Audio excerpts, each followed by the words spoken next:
Hey guys, I'm Dev, and I think Denis Villeneuve is going to knock Blade Runner 2049 out of the park. The director of Sicario and Arrival is fusing his stylish modern vision with props and practical sets from Ridley Scott's 1982 classic. All those moments will be lost like tears in rain. The insane detail of Blade Runner set a new bar for science fiction world building, and its cyberpunk visuals inspired the careers of directors like Christopher Nolan and Guillermo del Toro. So let's take a look at the people and process behind the practical effects of Blade Runner. When Philip K. Dick wrote his extremely weird 1968 novel Do Androids Dream of Electric Sheep, he set it in the distant future of 1992. For the adaptation, Ridley Scott moved Blade Runner to the unthinkably far-off year of 2019. As a director, Scott is extremely hands-on with the visuals and design of his films. He wanted Blade Runner to feel like a depressingly realistic version of things to come.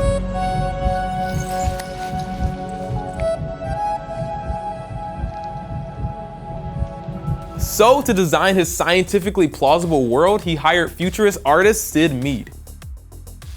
You know how Steven Spielberg hired a think tank to design the eerily accurate future in Minority Report? That's what Mead brought to the table for Blade Runner. He considers science fiction reality ahead of schedule, which is the greatest elevator pitch for a genre. Anyways, his vision for the future has been sought by everyone from electronic giants to Hollywood studios. He designed the light cycles in Tron, the Sulaco in Aliens, and even Johnny 5. No disassemble! Scott originally hired him for just a few days to create the flying cars called Spinners. Eventually, the crew built 25 working vehicles based on his iconic design. Organizing the mechanical detail systems, which made it look like it actually flew.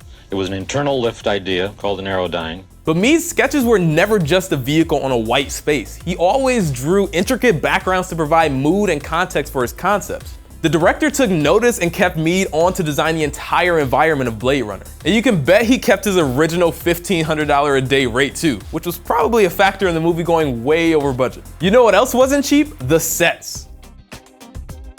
In Syd Mead's 2019, technology is a trap for people in society. The rich live in these massive skyscrapers that blot out the sky, and decent people never go below the 60th floor. The street level particularly had become like the sewers or the underside of the city, and being trapped on the street was not only just unromantic, but a thoroughly nasty way to spend your life. To film Blade Runner, Ridley Scott used the classic New York street set on the Warner Brothers backlot. You can see it in noir films like The Maltese Falcon and The Big Sleep. It's even in Batman Returns too. But it won't look anything like Rick Deckard's LA. Thanks to an actor's strike, the crew had more than 9 months to retrofit the old exteriors. It took 400 workers and way too much money, but the results were absolutely worth it. Everything from the police badges to parking meters are thought out and built to excruciating detail. This parking meter is a kind of miniature example of the whole visual concept of accumulation. The post-mechanical case becomes electrified so that if you touch it or try to attack it, you're electrocuted. Scott filmed at night to hide the very non-cyberpunk green hills in the background. And he used lots of smoke and rain to hide the cheap materials he was forced to use, even if it made the set pretty unpleasant. The conditions we were shooting in were so unbearable. It was boiling hot. It was wet, it was damp. Everybody was sitting in their underwear shooting. For on-location shoots, they did the same process to other spots around LA, including the landmark Bradbury building where the final fight takes place.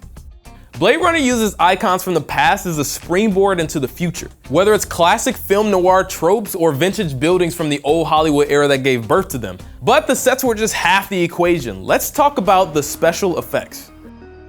There aren't actually that many effects in Blade Runner. It's not like the organic replicants needed any fancy makeup or animatronics, and Roy Batty squishing Tyrell's head is the only real gore.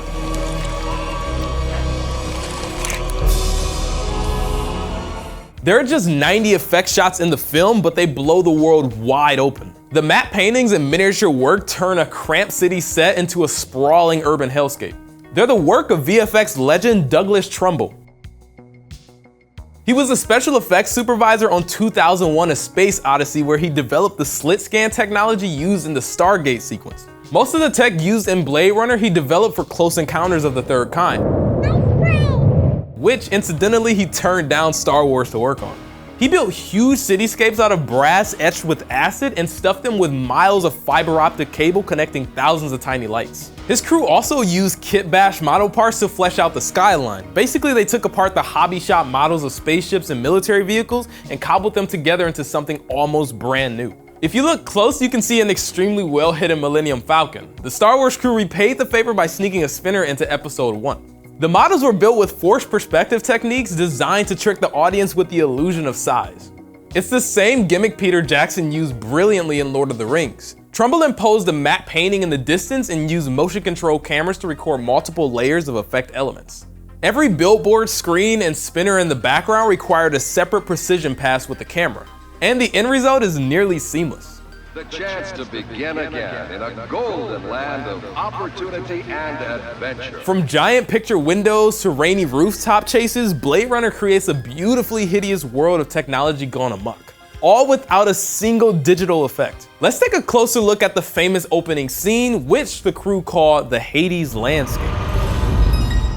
First of all, this miniature is extremely impressive. It's only 13 feet deep and 18 feet wide, but the perspective makes it look like the city stretches for miles. Filmed against a black background, the room was filled with smoke to simulate the dense LA fog. The fiber optic lights interacted with the smoky air to create a sense of depth. Now, the massive Tyrell building pyramid was a 9 square foot plexiglass model. The crew painted it black and scratched out tiny squares for the windows, then illuminated it from the inside with one giant light.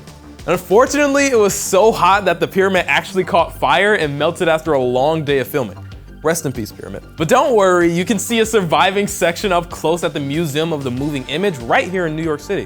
When all was said and done, it took 17 precisely choreographed takes to combine all the explosions, aircraft, and lighting effects into Blade Runner's cyberpunk inferno. And the resulting scene is the perfect visual introduction to the surreal science fiction world we're about to enter.